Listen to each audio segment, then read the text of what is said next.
प्रणाम। मैं अनिल कुमार पांडे आपको रामचरितमानस के उत्तरकांड में काकभुसुंडी जी और गरुड़ जी के संवाद की चर्चा कर रहा हूँ, जो कलयुग के दुष्प्रभावों पे आधारित है। पूर्व की कथा भी आपने सुनी है और अब उसके आगे प्रारंभ करते हैं। सुन ब्यालारि काल कलि मल अवगुण आगार, सुनो बहुत कलयुग कर बिनु प्रयास निस्तार। गरुड़ जी बता रहे हैं कि हे सर्पों के शत्रु गरुड़ जी, सुनिए, जो कलयुग है वह पापों और अवगुणों का ही घर है। जो कलयुग है वो पाप और अवगुणों का ही घर है। किंतु कलयुग में एक गुण भी बड़ा है। पाप और अवगुणों का घर होने के बाद भी एक गुण बड़ा है कि उसमें बिना ही परिश्रम भव बंधन से छुटकारा मिल जाता है। एक गुण इसका सबसे बड़ा है कि बिना ही परिश्रम भव बंधन से छुटकारा मिल जाता है।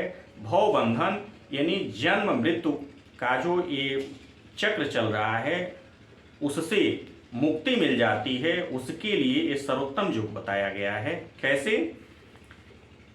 कृत युग त्रेता द्वापर पूजा, मख अरुजोग, जो गति हो सो कलि हरि नाम ते पावहि लोग। क्या कह रहे हैं कि सतयुग, त्रेता और द्वापर में जो गति, जो इसके पहले के 3 युग हैं, उसमें कल्याण के लिए बहुत सारे जो परिश्रम किए जाते हैं, जैसे पूजा, यज्ञ और योग इत्यादि कर्म करने के बाद से जो गति प्राप्त होती है, वह गति कलयुग में, वही गति कलयुग में लोग केवल भगवान के नाम मात्र से, नाम लेने मात्र से प्राप्त कर लेते हैं। इसको थोड़ा सा इस तरह से भी समझा जा सकता है कि जहाँ पर कंपटीशन की बात है कि बहुत सारे 100% वाले लोग ही पहुँच जाएं, मेरिट वाले ही लोग पहुँच जाएं, तो उसमें किसी को आगे निकलना, किसी का चयन होना थोड़ा सा मुश्किल होता है। लेकिन जहाँ केवल कम अंक वालों की प्रचुरता हो, वहाँ थोड़ा सा जो अधिक परिश्रम करेगा उसकी सफलता की संभावना बढ़ जाती है।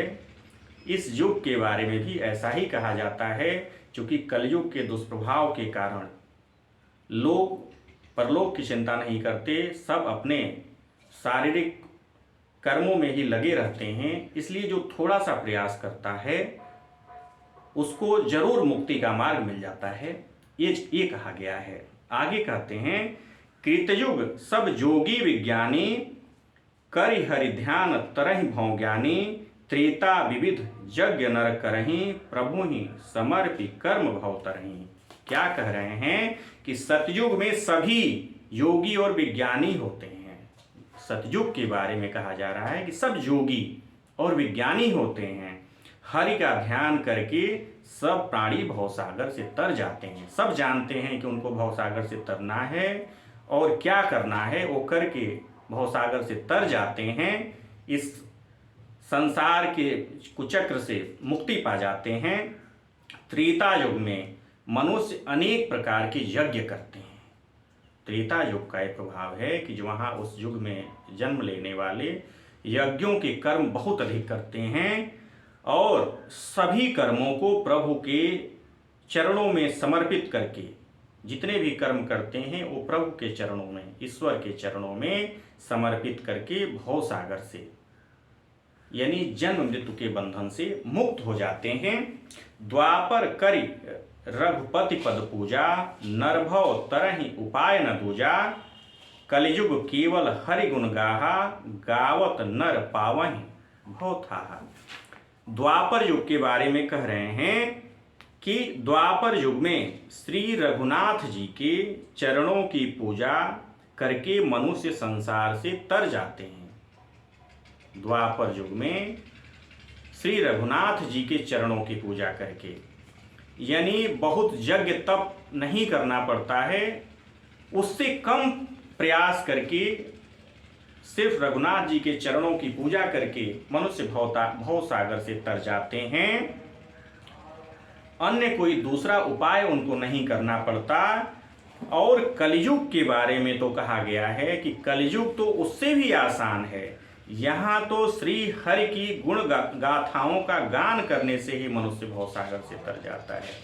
आपको यज्ञ तप इस तरह के कार्यों से में बहुत अधिक समय लगाने की आवश्यकता नहीं। अगर आप ईश्वर का गुणगान करते हैं तो ही आपको इस जन्म मृत्यु के बंधन से मुक्त हो जाने की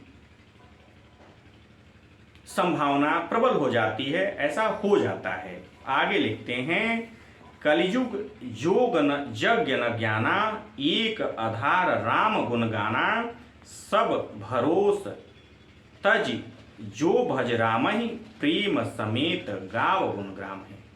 कितनी अच्छी बात कह रहे हैं, बता रहे हैं कागभूषुंडी जी कि कलयुग में तो योग और यज्ञ है और न ज्ञान ही है। यानी आपको कलयुग में न योग करना है, न यज्ञ करना है, न ज्ञान करना है। ये कर्म अगर आप करते हैं तो बहुत बड़ा कर्म है। ये करने और बहुत ज्ञान लगा करके, बहुत विज्ञान लगा करके भी कुछ करने की आवश्यकता नहीं है। श्री राम जी का गुणगान ही एकमात्र आधार है। ये कह रहे हैं कि जो ईश्वर के गुणों की बखान है, ईश्वर के जो सद्गुण हैं, उनकी आप चर्चा ही केवल करते हैं, यही आपके लिए उस यज्ञ तप ज्ञान विज्ञान से बहुत अधिक है। इसलिए सारे दूसरे भरोसों को त्याग करके, तमाम यज्ञ तप दान इस तरह के भरोसों को भी त्याग करके श्री राम जी को भजने वाला और उनका प्रेम सहित गुणगान करने वाला मुक्ति पा जाता है। प्रेम सहित सद्गुणों का बखान करने वाला मुक्ति पा जाता है। आगे लिखते हैं, सोई भव तर कछु संयम नाही, नाम प्रताप प्रकट कलिमाही, कलिकर एक पुनीत प्रतापा, मानस पुण्य हो ही नहीं पापा। कहते हैं कि वही भव सागर से तर जाता है, यानी वही मनुष्य जन्म मृत्यु के बंधन से मुक्त हो पाता है जो श्री हरि के नामों का गुणगान करता है। इसमें कोई संदेह नहीं है, इसमें संदेह करने की आवश्यकता नहीं है। आगे कहते हैं, नाम का प्रताप कलियुग में प्रत्यक्ष है। जो ईश्वर के नाम का प्रताप और प्रभाव है वो कलियुग में एकदम दिखाई देता है, चारों ओर दिखाई देता है कि नाम लेने वाले किस प्रकार मुक्ति के मार्ग पर बढ़ते जाते हैं। कलियुग का एक पवित्र प्रताप यह भी है कि मानसिक पुण्य तो होते हैं पर मानसिक पाप नहीं होते। यानी आप मन में भी ईश्वर के नाम की महिमा का गुणगान करते रहते हैं, उसका पुण्य आपको निश्चित रूप से होता है। मानसिक जप तप और इस तरह के नामों की चर्चा करते रहनी चाहिए। ईश्वर के सद्गुणों की जरूर चर्चा करते रहना चाहिए, मानसिक कर्म भी करते रहना चाहिए, उसका भी उतना ही लाभ होता है। ये बात कही जा रही है। हम आगे भी आपको लगातार कलयुग के दुष्प्रभावों की चर्चा करते रहेंगे और काकभूषुंडी जी और गरुड़ जी के बीच का संवाद अभी आगे भी जारी है।